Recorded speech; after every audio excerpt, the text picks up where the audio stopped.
Sometimes he's too slow, for sure. And needs to be reformed, for sure. Res je lepo, da se lahko pogovarjava v maternem jeziku v Evropskem There are parlamentu. still some who blame this war not on Putin's lust for power, but on Ukraine's Ми thirst for боремось не просто за себе, Państwo wiecie, a za te, Polska щоб Європа realizuje swoje zobowiązania wobec NATO w dwójnasób, jeśli chodzi o... Evropska Četrt.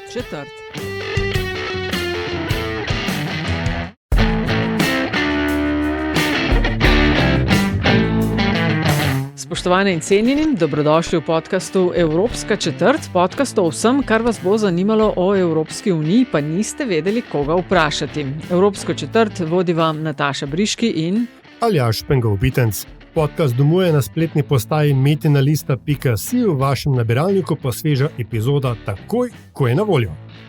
In takoj, ko je bila na voljo, Aljaž, sva pocukala za rokav Urško Mlinarič, kolegico iz časopisno-medijsko video in audio, a ne Urška, medijske hiše, in da se pogovorimo o Madžarski. Urška, najprej živ in zdravo. Zdravo.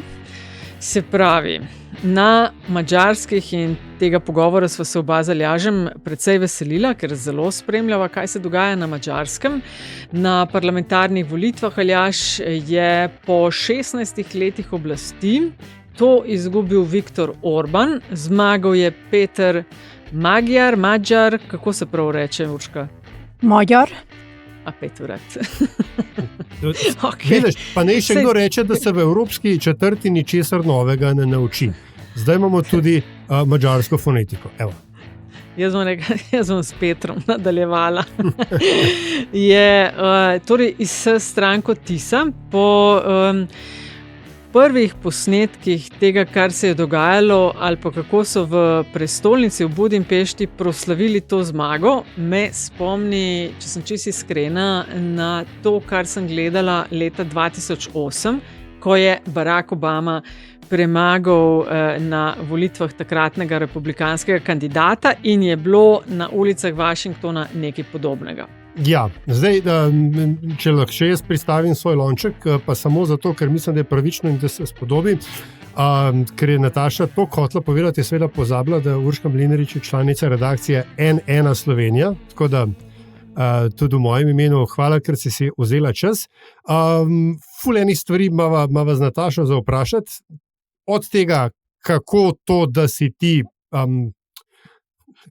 pristala na to, da pokrivaš Madžarsko, kaj te je tja vleklo, a je to tvoja specialnost, do tega ključnega vprašanja, ne, ki se ga mnogi postavljamo, kdo točno je Magyar Peter? Če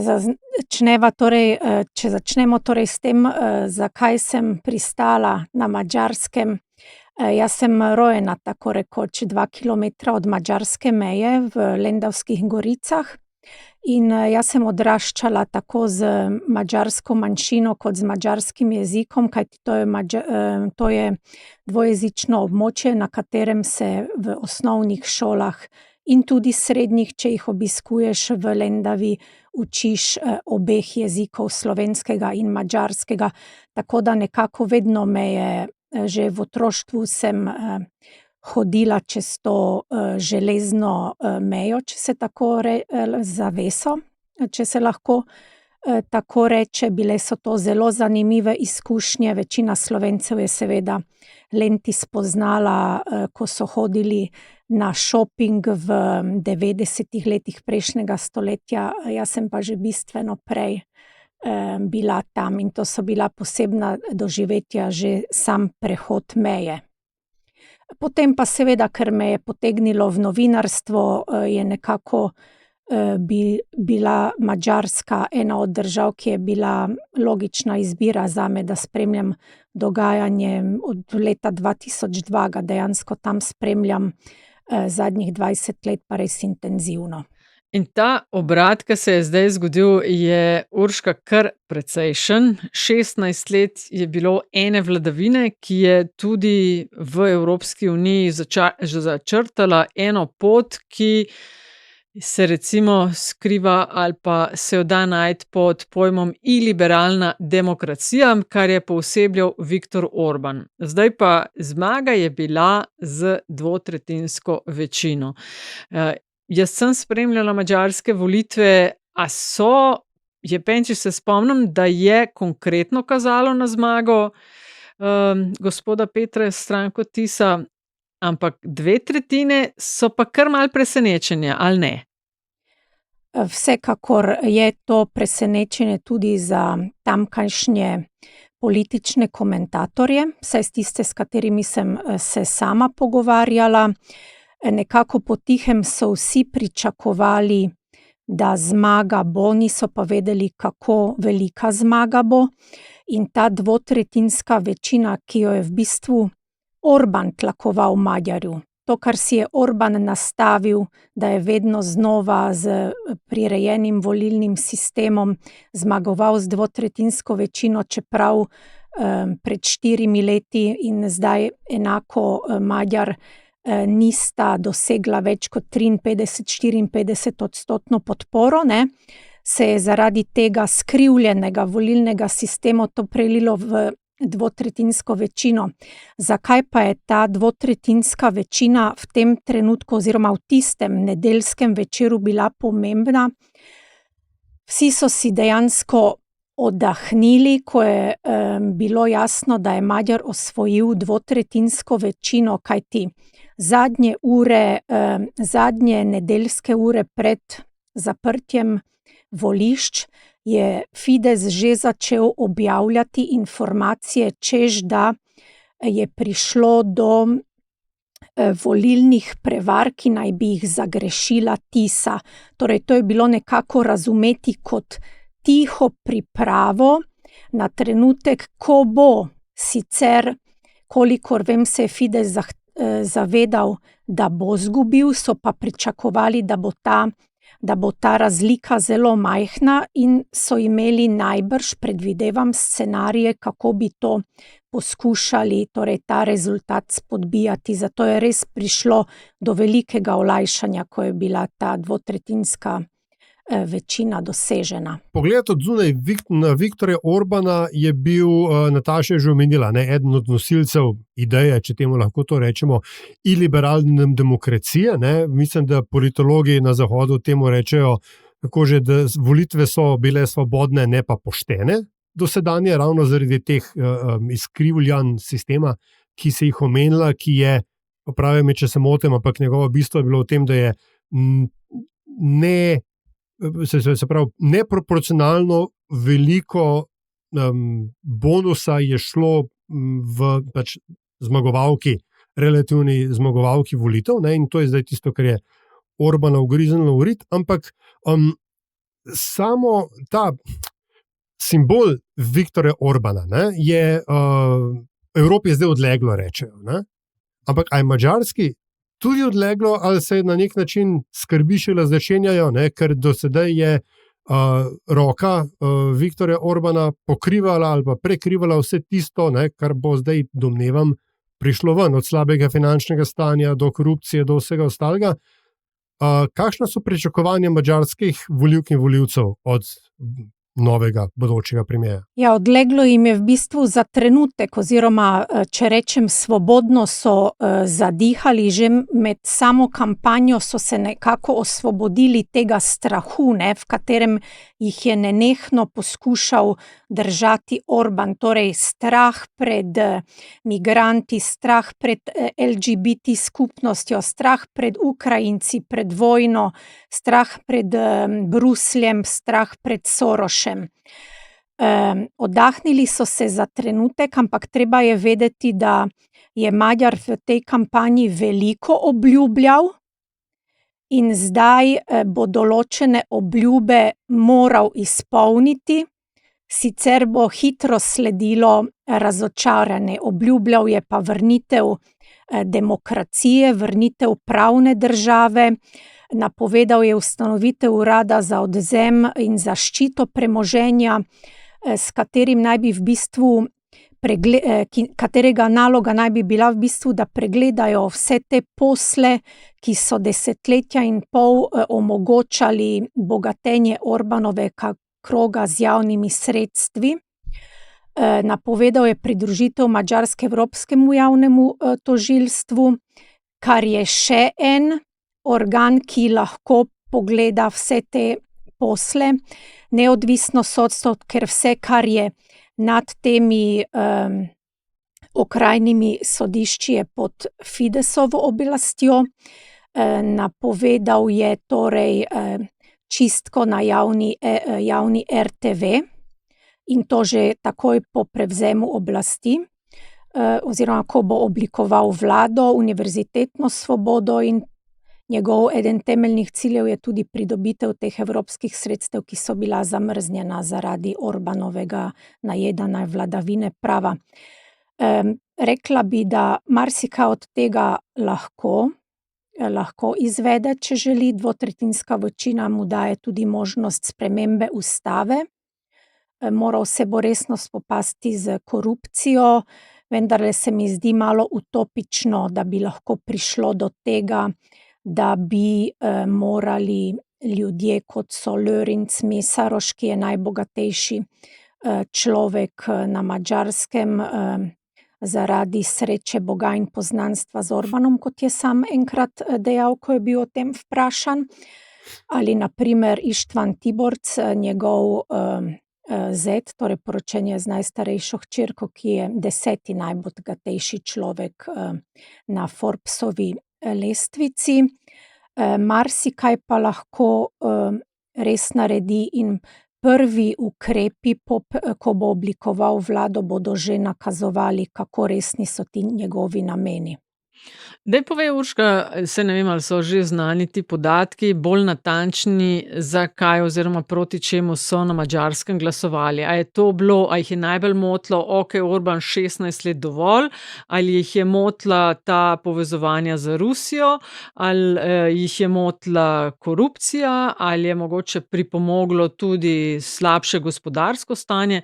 Kaj je bilo tisto, ali pa če 1, 2, 3 stvari, ki so bile pa res najbolj odločilne, da se je zgodilo, kar se je? V bistvu vsega malo od tega, kar si naštela, ne. Vsi vemo, da volilci, Magyarjevi volilci so v bistvu zelo raznoliki, tako od teh razočaranih volilcev Fidesa do liberalcev, skrajnih levičarjev. In v bistvu oni razumejo, ker marsikdo je imel od teh njegovih volilcev zadržke do njega, do nekaterih njegovih stališč, ki so zelo podobna Fidesovim, ne, na primer o migracijah. In Magyarim je v bistvu služil kot orodje najprej za zamenjavo oblasti in potem za zamenjavo sistema. Treba je vedeti, da je vpliv države vsegal v vse pore družbe, vse družbene podsisteme. V bistvu se je vpliv razrastel kot pajčevina, ne.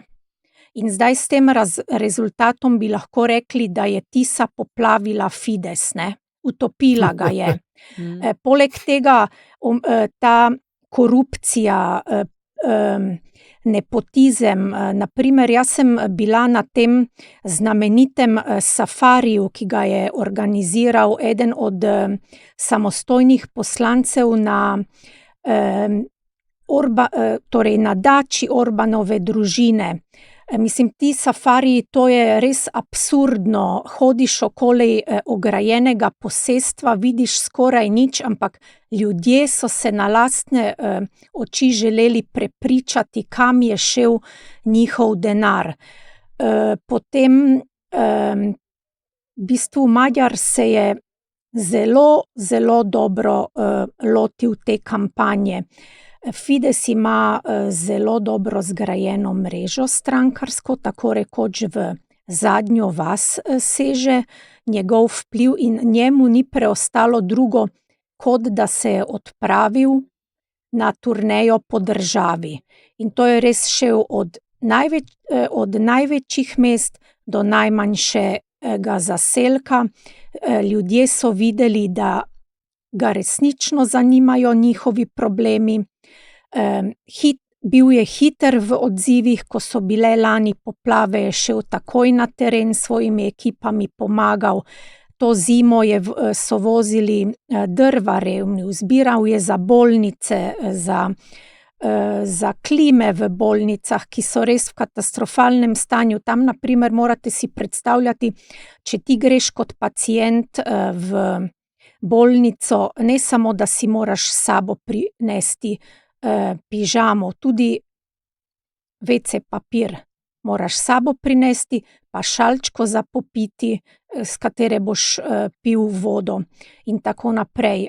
Pomagal je domovom za otroke, nenazadnje je bila v bistvu pomilostitev pomočnika pedofila v enem od torej domov za otroke, ne morem reči sirotišnica, ampak tam, kjer pač skrbijo za otroke brez staršev ali so jim začasno odvzeti, je Madjara pripeljala na politični parket, ko je bila leta 2024 bombardirana pediatrija v Kijevu, je Madjar takoj zbral pomoč in se odpeljal tja, hkrati pa je v bistvu ima učinek teflona. Nobena od afer domnevnih, ki so mu jo želeli pripisati, se ga ni prijela in zdaj je že v bistvu bilo tako, da nekako ne da sploh niso mogli v tej kampanji Fidesovci slediti vsemu, kar je Madjar narekoval. Prej so vedno oni bili tisti, ki so narekovali tako teme in so je morala opozicija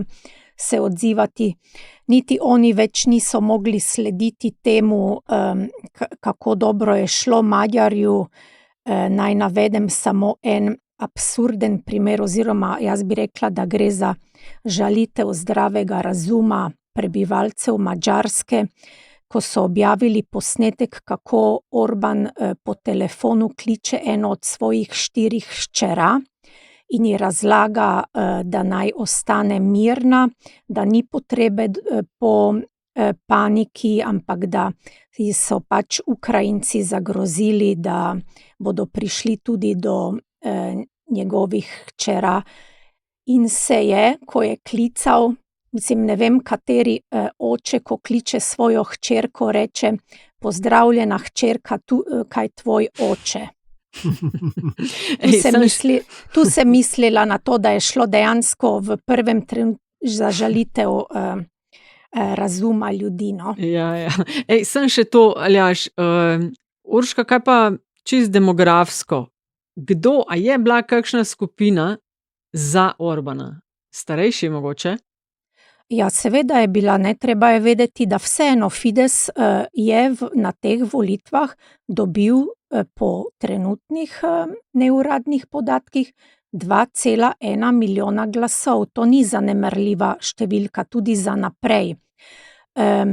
Zdaj njihova državna volilna komisija še ni predstavila natančnih podatkov, ampak iz tega, kako so prihajali podatki, seveda prihajajo najprej iz najmanjših zaselkov in na podlagi javnomnenjskih raziskav, ko so ugotavljali tudi v preteklosti, kdo so njegovi volilci, gre torej za vasi, za manjše zaselke, gre za upokojence in gre v največji meri za ljudi z največ osnovnošolsko izobrazbo.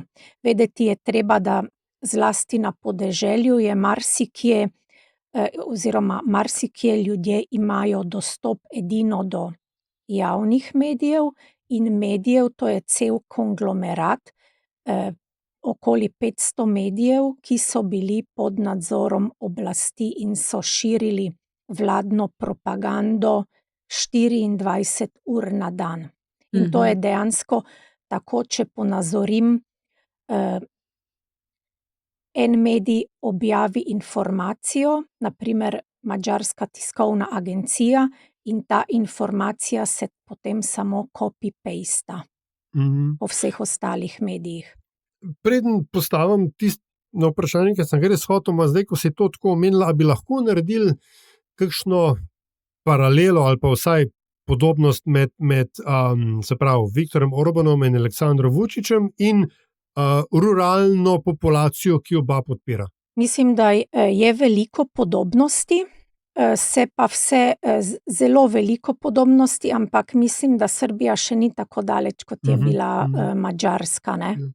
No, hotel sem to v bistvu vprašati, ker smo se že dotaknili pač političnega sloga, sploh v teh volitvah Petra Magyarja. On je, čeprav razumem, vendarle bil, ne vem, če je bil visoko, no, boš ti povedal, ampak on je bil pripadnik Fidesa. Zdaj, v končni fazi verjetno v Orbanovi Madžarski drugače, kot skozi partijske linije nisi mogel napredovati, ampak on je bil nek saj del te, rekel, širše politične elite okrog Orbana. Kaj se je tukaj zgodilo? Seveda, on je bil ne strankarsko visoko, ampak treba je vedeti, da je on bil še pred 3 leti soprog tedanje pravosodne ministrice, ki je bila predvidena, da bo nosilka liste za evropske volitve, torej Fidesove liste za evropske volitve 2024.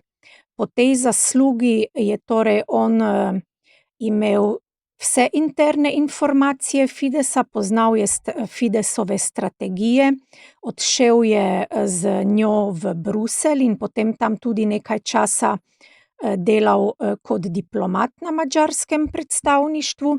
Bil je tudi, ko se je vrnil, ko sta se z ženo in družino vrnila, je bil tudi direktor torej podjetja za študent oziroma družbe za študentska posojila. To, kar vsak tako ne more priti, ne, in nenazadnje on sam je enkrat dejal, da je v njegovi mladosti, razlike približno med njim in Orbanom 20 let, da je bil v njegovi mladosti Orban njegov idol, ne? In vse to mu je v bistvu odpiralo vrata, zagotovo si pa pri tem ni umazal rok, ker če bi si jih v času, ko je bil v Fidesu, ni nobenega dvoma, da bi Fides to poskušal v tej kampanji izkoristiti. Njegova stališča, rekla si že, da med recimo pri vprašanju migracij ni neke velike razlike med njim in Orbanom, kar se Evropske unije tiče, jih seveda zanima zdaj ta, kaj že temu reče, demokratsko drsenje nazaj, democratic backsliding v lepi slovenščini, ne? Velika tema je tistih 90 milijard posojila za Ukrajino, pa evropska sredstva za Madžarsko. Skratka, koliko je Peter Magyar pripravljen se obrniti proti Evropi, se pravi, koliko on v to verjame, koliko si on to lahko privošči, glede na zelo široko koalicijo ljudi, ki so ga podprli, in v končni fazi, ne, dejstvo, da vendarle, čeprav razumem, gre za konzervativnega politika, kakšna je njegova, kaj to, življenjska doba, ker na neki točki bodo gotovo volivci razočarani, ker z vsakim populistom na neki točki prideš do točke razočaranja. Ja, on je že med kampanjo povedal, torej, da njegovi vladi ne bo diktiral ne Bruselj, ne Moskva, ne Washington, da si bo Madžarska pisala svojo usodo sama. Dejstvo pa je, da je izkazal naklonjenost Evropski uniji. Magyar potrebuje Evropsko unijo, najprej zaradi omenjenih milijard, ki jih Madžarska glede na svojo finančno situacijo krvavo potrebuje. In tu mislim, da bo Magyar pripravljen delati velike kompromise. Kar se tiče kredita 90 milijard, je tudi že takoj naslednji dan po zmagi povedal, da je bilo že lani, je Orban dogovoril, da je skupaj Slovaško Madžarska pri tem kreditu izvzeta. Povedal je, da je Madžarska v težki finančni situaciji, zato mu to odgovarja, ne bo pa dajal veta na to posojilo. Torej, posojilo je bo mogoče dati Ukrajini, ni pa on na primer naklonjen ne vojaški pomoči Ukrajini in tudi ni naklonjen, da bi Ukrajina lahko kar tako postala članica Evropske unije. Tako da mislim, da bo iskal neke pot bo ovinkasta, no, ampak se bo trudil, da izpolni zahteve Bruslja za to, da pride do potrebnega denarja. Vsekakor ne bo tako naporen, kot je bil za Evropsko unijo Orban. 16 let je bil na oblasti, zdaj ta zmaga je bila konkretna in če ena narativa prihaja iz Slovenije, iz recimo desnega tabora in tukaj imam v mislih SDS, ki je prijateljevala z Orbanom, to zanje gotovo ni dobra novica iz več pogledov, ampak daj nam razlož, kaj je pa s tem, s to narativo, češ da na Madžarskem kar naenkrat ni več levih strank. Ker klele 2/3 je dobil Magyar pa Tisa, 1/3 Orban in nekaj malega še stolov res radikalno desna. Če sem jaz to prav razumela, je v bistvu šlo tako, da so ugotovili, da so že na 2 prejšnjih volitvah izgubili tudi zato, ker se je drugi pol razdelil na več strank. A so tukaj res bili tisti z bolj levega političnega spektra, tisti, ki so, bom rekla, dali življenje za Tiso in to, da se Orbana umakne? Ja, treba je vedeti, da tako rekoč do leta 2024, od 2010 do 2024, do pojava Magyarja, smo imeli nekaj strank na Madžarskem na tem levem političnem spektru, ki pa nekako niso našle ne skupnega jezika, da bi družno nastopile, ne odgovorov na Orbana, zato so tako rekoč iz volitev v volitve tonile tudi leto 2022, ki ga nekateri želijo prikazovati kot neko prvo upanje. Je treba vedeti, da takratnega skupnega kandidata opozicije Markizaja je opozicija podpirala s figo v žepu in tu, če se navežem na dobo trajanja Magyarja oziroma Tise, ne. Magyar se bo moral, verjetno se že zaveda, to bo pa še bolj spoznal, ko bo enkrat sedel skupaj z temi, zaenkrat jih je 137 poslancev, ko bo videl, koga v bistvu on ima v svoji stranki, ne. In tu je marsikdo, ki ni konzervativec. Tu so liberali, tu so levičarji in vprašanje, kako bo on uspeval to stranko, ko bo šlo za resna vprašanja. Nekaj je vrnitev vladavine prava, pa boj proti korupciji, ampak kako se bodo pa v stranki začeli obnašati, ko bo šlo za reforme, kako zdravstvo, kako izobraževanje izboljšati, pravni sistem. In mislim, da bo zelo težko in tega upam, da se Magyar zaveda, da bo prišlo do velikih težav. Lahko povem, da ker gre zaenkrat za stranko enega človeka, ki je zelo vse držal skupaj z trdo roko, bom rekla. Na primer, med predvolilno kampanjo kandidati za poslance niso mogli govoriti z novinarji. Sama imam to izkušnjo, no, ampak v nedeljo se mi je uspelo povezati z enim kandidatom, ki me je potem vozil po svojem okrožju in sem napisala reportažo za N1 o tem, kako so Fidesovci kupovali glasove od romske skupnosti, kako so jih vozili na volišča in on mi je povedal, da je tu v Tisi več kot 100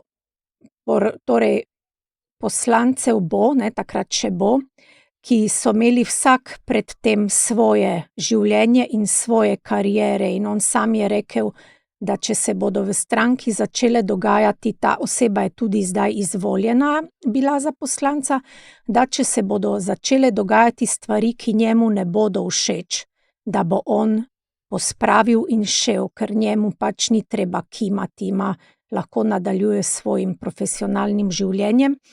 Zato bo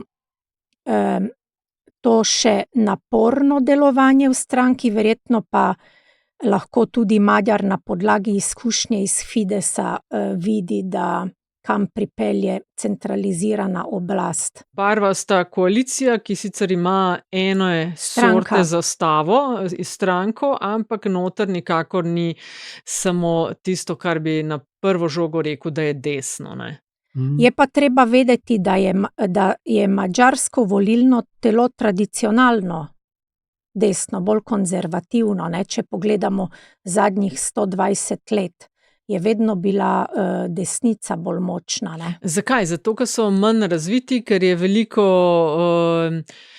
ljudi na podeželju, ki se s temi stvarmi ukvarjajo, ali kaj bi tam bil razlog, da so bolj desni kot levi ali pa sredinski na koncu? Mislim, da so oni zelo narodno zavedni, zelo zaprti, tu je tudi zgodovinsko bilo pogojeno, ne, pač ta železna zavesa, pa nenehna ruska prisotnost, tako rekoč od prve svetovne vojne, ne. In oni so bili sami sebi samozadostni, ne, oni še zdaj imajo programe sinhronizirane in tam je res ni težko najti v Budimpešti človeka, ki bo govoril angleško, ampak čim pa že malo stopiš na kake soseske, ki so na robu, ne, je težko. Tako da tu mi je prišlo prav znanje madžarščine. No, ko si že omenila Ruse, ne, o tej proruski navezavi Orbanove vlade, da o njegovem zunanjem ministru sploh ne govorimo, ne, potem, ko so tik pred volitvami procurili posnetki pogovorov z Lavrovom in s Putinom, ampak marsikdo je rekel, da je Orbano dodatno potopil še J.D. Vance, ki je kaj par dni pred volitvami se ustavil v Budimpešti in potem neki se igral s telefonom, češ da bodo se pa z Trumpom pogovarjali, pa je bilo tisba je tudi kar katastrofa. Skratka, koliko je ta iskanje podpore od zunaj Orbanu škodovalo navznoter? Če bi jaz bila Orban, bi me skrbelo pred prihodom J.D. Vancea, že ko sem videla, kaj se je zgodilo s papežem Frančiškom nekaj dni potem, ko ga je Vance obiskal, ne? Ja.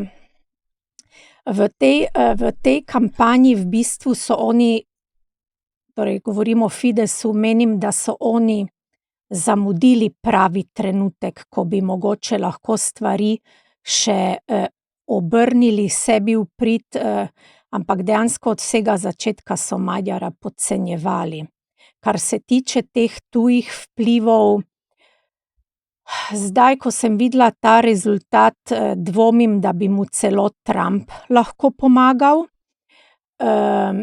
Je pa treba vedeti, da še dan pred obiskom Vancea so v Fidesu iskali ljudi, ki bodo zapolnili tisto veliko dvorano. Torej, od velikega spektakla ni bilo nič, ne. Tako da mislim, da ne Rubio, ne Vance mu nista prinesla nobenih dodatnih volilnih glasov, ker tisto jedro Fidesa bi ga na vsak način volilo.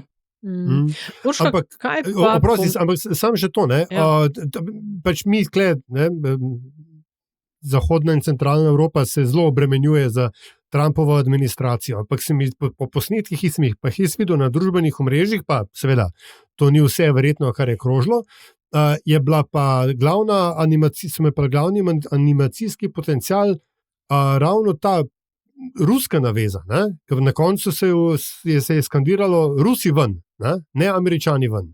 Ja, ampak to se, Rusi ven, to se vleče že od leta 1956, ne, oni vejo, kaj so pod ruskim škornjem doživeli, ampak tisti, kako bi rekli, Fidesovi verniki pravijo, mi Rusov nočemo, ampak njihova nafta nam pa diši, ne? Zakaj bi mi drago plačevali energente, če lahko dobimo od Rusov? V tem pogledu so tudi Rusi dobri, ne? Ne vem, če te je to zanimalo. Ja, pač ne, ali gre tukaj za neko animoziteto, ne, pač, veš, v smislu titoističnega zavračanja tako vzhoda kot zahoda, ali gre za kakšno bolj, ne, to, kar si rekla, ker v končni fazi nasilno zatiranje madžarske revolucije leta 56 je imelo je v bistvu kar nacionalna travma še vedno, ne? Ja, tako je, in tudi tu se je dogajalo Fidesovim enim najvidnejših politikov, kot je Balázs Orbán, ki sicer ni v ni v sorodu z Viktorjem, je pa eden njegovih najtesnejših sodelavcev do različnih spodrsljajev. Pač teh volilcev Fidesa ne zanimajo Rusi kot taki, zanimajo jih pa koristi, ki jih lahko imajo od Rusije. In tu se je pač Orbán v vseh pogledih tako obnašal, tudi ko je šlo za Turčijo, čeprav ne, muslimanov pa ja ne bomo spuščali v državo, ali Saudske Arabije, Kitajcev, vse, kar prinaša koristi za oblast, je dobrodošlo. Povej pa, kakšna novica je izvolitev Petra Magyarja za Slovenijo? Vemo, trenutno nove vlade še nimamo, ali bo leva, ali bo desna, ali bo sredinska. Kakšna novica v splošnem je Magyar za nas? Mislim, da bo, kar se tiče skrbi za madžarsko manjšino tukaj v Sloveniji, pač ohranil dobre odnose in tudi skrb, kar se tiče ohranjanja jezika, kulture. Ko pa govorimo o Fidesovih, oziroma ne Fidesovih, o vlaganjih, ki so bila povezana z vladajočo Fides do sedaj, da tega pa zdaj ne bomo videli. Zato, ker enostavno to ni v interesu Magyarja in tudi mislim, da ima on preveč skrbi doma, da bi se ukvarjal z temi vprašanji. Enako mislim, da bo v Srbiji, na Hrvaškem, pa tudi v Romuniji. Skrb za manjšino kot tako ja, ne bo pa denarja za traktorje, multikultivatorje, za nakupe raznih hotelov, term strani podjetij, ki bi bila domnevno povezana z Kaj pa za financiranje nogometnih klubov ali pa propagandne mašinerije, to, kar je zdaj v potokih teklo domala? Mislim, da tudi tega ne bo, zato bo zanimivo videti, kaj bo z nogometno akademijo v Lendavi. Pa če pa to optiko obrnemo, ne? Z Natašo sva večkrat predvsem v Metenem čaju, pa tudi sicer ne ugotavljala, da je v slovenski javni razpravi Madžarska pogosto neke vrste, dobro, ne ravno črna luknja, ne, ampak se dosti manj ukvarjamo s tem, kaj se dogaja na Madžarskem. In tudi pač v času Orbana, ko smo je bilo to predvsem skozi optiko te ali one, ne vem, banke, pa idej o soinvestiranju v Luko Koper, pa pač medijev in tako dalje. A je to mogoče priložnost tudi za slovensko družbo, ne, da se, ali pa slovenske medije nasploh, da se začnejo dnevno bolj redno ukvarjati z dogajanjem na Madžarskem, ker očitno ne, je tam ravno tako zanimivo, pestro kot kjerkoli druge. Vsekakor meni se zdi, da že od moje mladosti se mi zdi, da Slovenci na Madžarsko gledajo zviška. Zdaj se je sicer izboljšalo poznavanje z tega vidika, da grejo ljudje radi v Budimpešto, ki je vsekakor metropola, ampak mislim, da tudi marsikje drugje je zelo veliko stvari za videti, so zanimive stvari, tudi politično bo zdaj še nekaj časa zanimivo, tako da mislim, da ni za zanemariti Madžarske. Mislim, da je marsikaj tam za videti in tudi uvideti. Ja, a postavimo tukaj piko in je to neke vrste trailer za naslednjič, kaj je tam za videti in uvideti. Ja, čudovito. Urška Mlinarič, najlepša hvala, da si vzela čas. Čestitke za vse delo, ki si ga opravila. Jaz sem gotov tvoje poročila in prispevke iz Madžarske, sploh v teh ključnih dnevih, ne, tik pred zdajci, ker v končni fazi vse malo pa je tudi žarek upanja, da se stvari lahko obrnejo in grejo tudi v pravo smer, potem, ko se zdi pač to tonjenje v neliberalno bodočnost skoraj neizbežno. Vsekakor so te volitve dale marsikomu v kakšnih državah, kjer jih mogoče tudi kakšen škorenj klači, zelo pozitivno sporočilo. Vama pa hvala za priložnost in povabilo. Urška Mlinarič, novinarka N1, hvala lepa za gostovanje v Evropski četrti. Hvala. To je bila Evropska četrt. Hvala za vašo pozornost. Predlogi in mnenja pa so kot vedno zelo dobrodošli. Hvala pa tudi za pohvale in kritike, ki jih delite z nama, in komentarje, ki jih oddate v vašem podcast aplikaciji. In seveda res hvala tudi za vse investicije, ki jih namenjate razvoju in produkciji naših vsebin. Avtor glasbene podlage je Peli iz podcasta Opravičujemo se za vse nevšečnosti. Če vam je vsebina všeč, bo pomagalo, da nas najde še kdo, če naj ocenite pri vašem, kot je rekel Aljaž, izbranem podcast ponudniku. Sicer pa hvala za vašo družbo in se slišimo spet kmalu.